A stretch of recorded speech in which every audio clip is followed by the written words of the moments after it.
thank everybody who subscribed to the channel so far. It really means a lot. Thank you for all the great comments, all the feedback.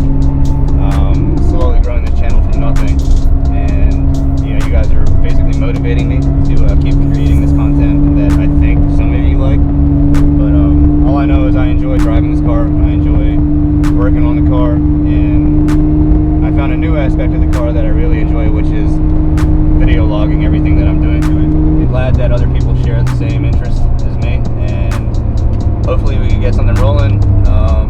I'll be doing a lot of car events this summer, or spring, summer. I'll be doing a tiny bit of wrenching here and there. Yeah, once again, thank you to everybody who subscribed.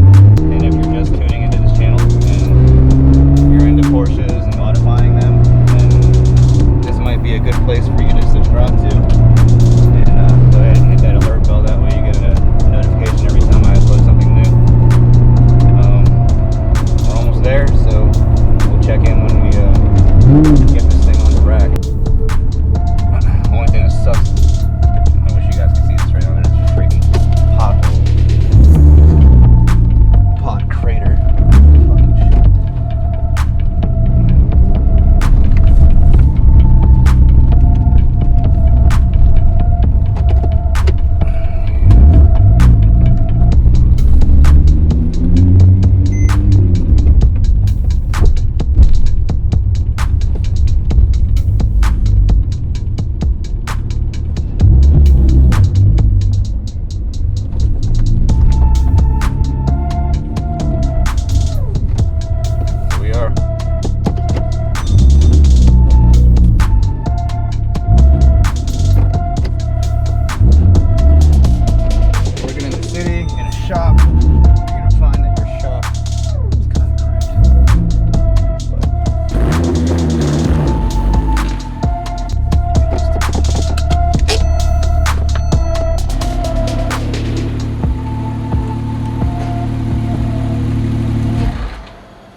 Check the mic and make sure it sound right, boys.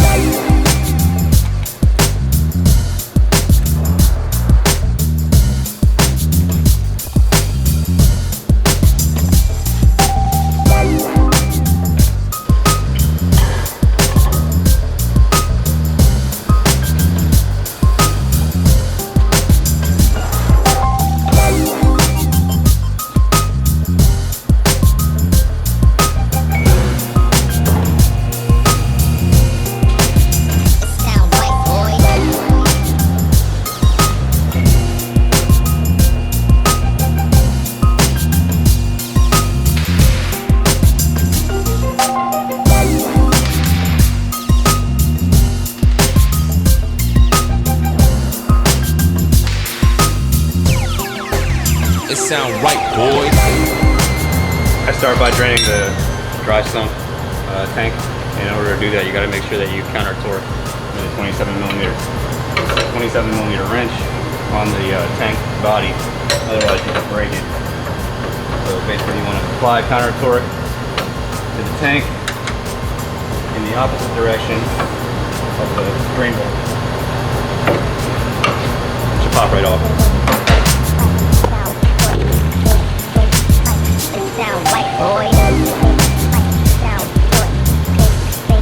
Once the tank has come to a dribble like that, then I'll drain the crankcase.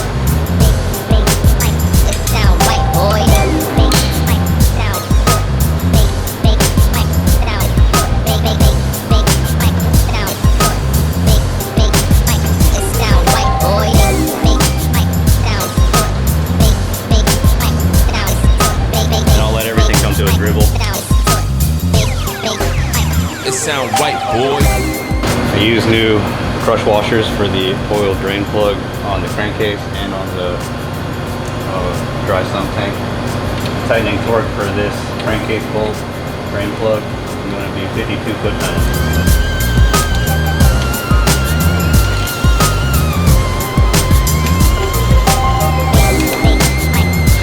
Tightening torque on the oil drain for the dry sump tank is going to be 44 foot-pounds, and you have the counter torque at the tank body. Go.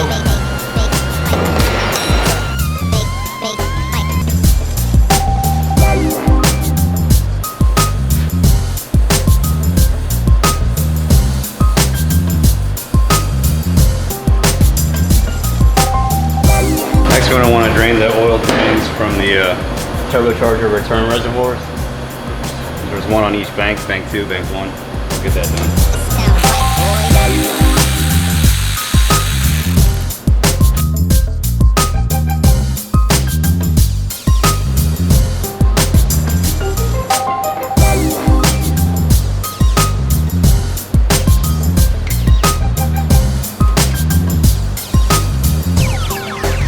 It sound right, boys.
It sound right, boys.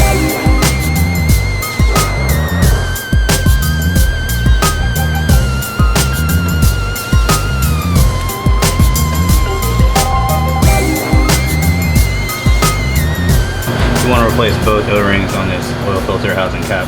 There's a big one and a small one at the very tip right here. I'll go ahead and swap those out right now.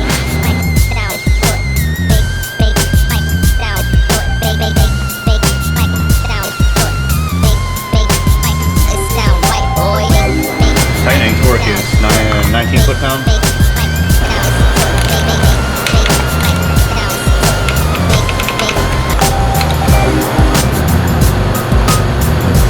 Next step is to fill the oil once everything's tightened up. And for this oil change, I'm going to be trying out Motul 0W40 8100 X Max. Got some good reviews on the web, so let's see what it does. I have the funnel rigged up, and the capacity for this car with an oil change with a filter is 8 liters, which equates to about 8.5 US quarts.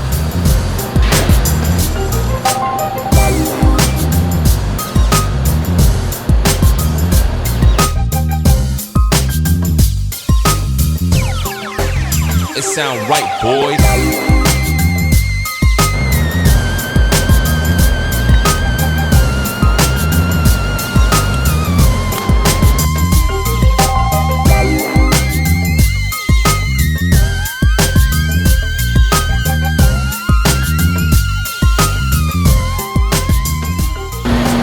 So that was about 8 liters. I'm going to go ahead and fire the car up and do the oil level check assistant, and we'll see what the actual electronic dipstick is reading.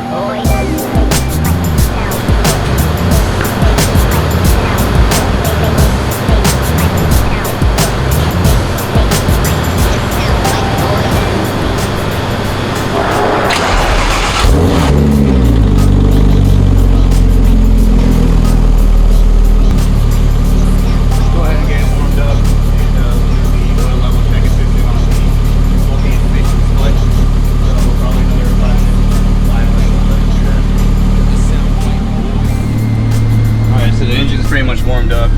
These cars, they won't let you access the oil measuring electronic dipstick until the engine temp is at 158, I've found.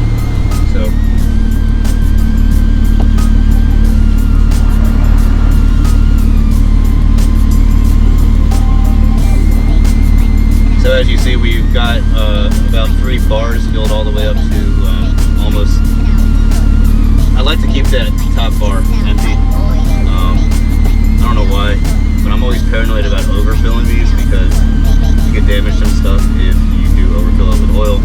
My whole reasoning behind this is I just keep an eye on it basically at every drive cycle. You know, I'll do an oil level check, and if I find that level's gone down, I'll add and top off. But I don't like to try to make it go all the way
sound right, boys.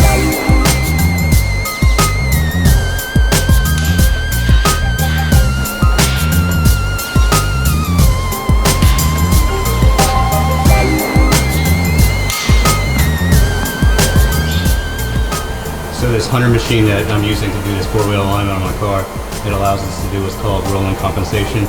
And basically you roll the car back a few feet, and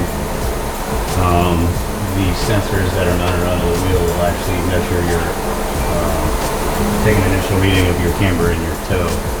And then after that, we're going to do what's called a caster sweep to find out what the measurements of the caster are.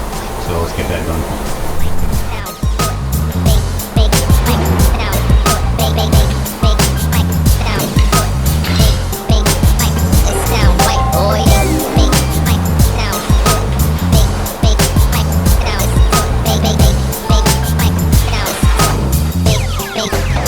It sound right, boys.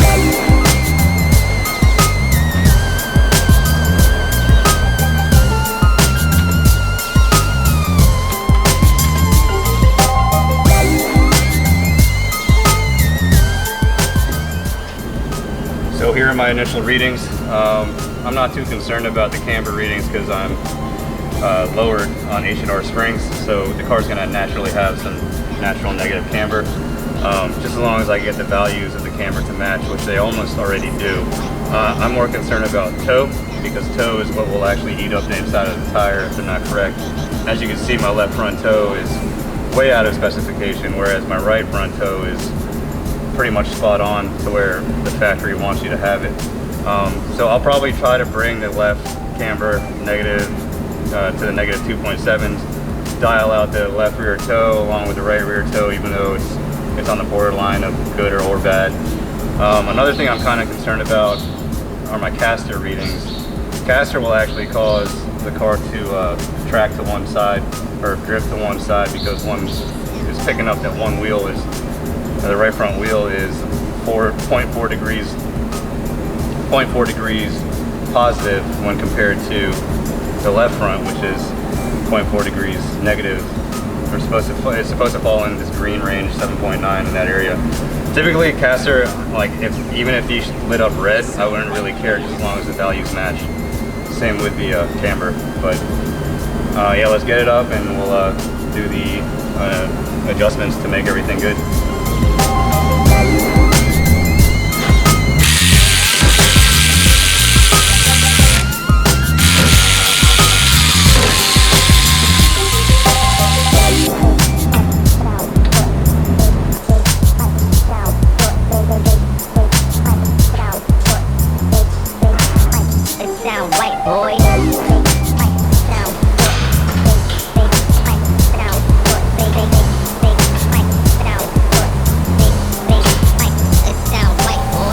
Alright guys, so we got the rear toe values to match and the rear camber values pretty much are on par with each other, negative 2.9 in the left rear, negative 2.8 in the right rear, and our toe values are looking beautiful right now.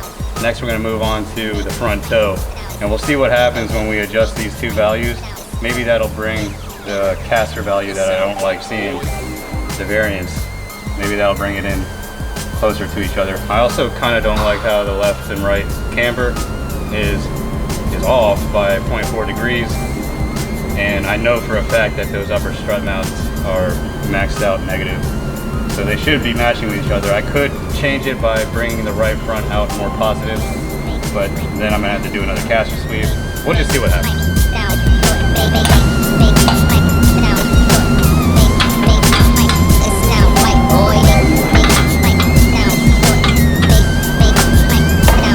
Alright, so I just adjusted the right front toe.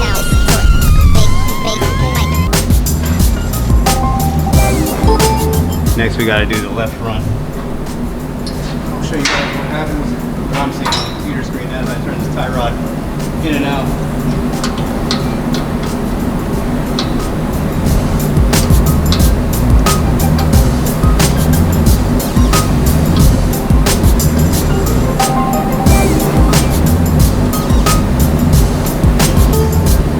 There's my final measurements. It sound right, boys.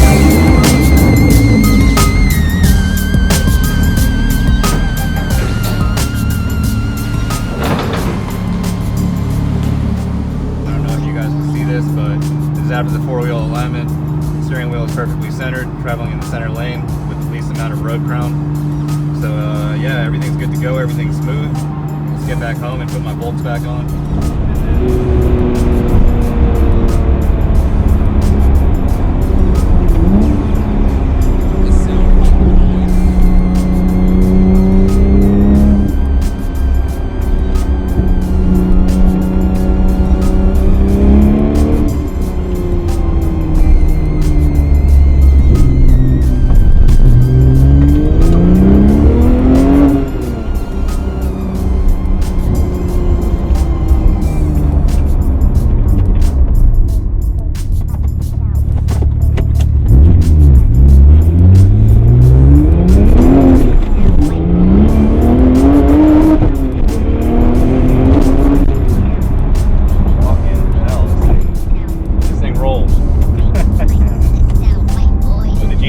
Intercoolers, the TPG tune custom stage 2 map. I'm running 93 octane right now too, and it's a pretty conservative tune. Couple that with the custom titanium exhaust that I had put on here. Jesus Christ, man, this thing is really something.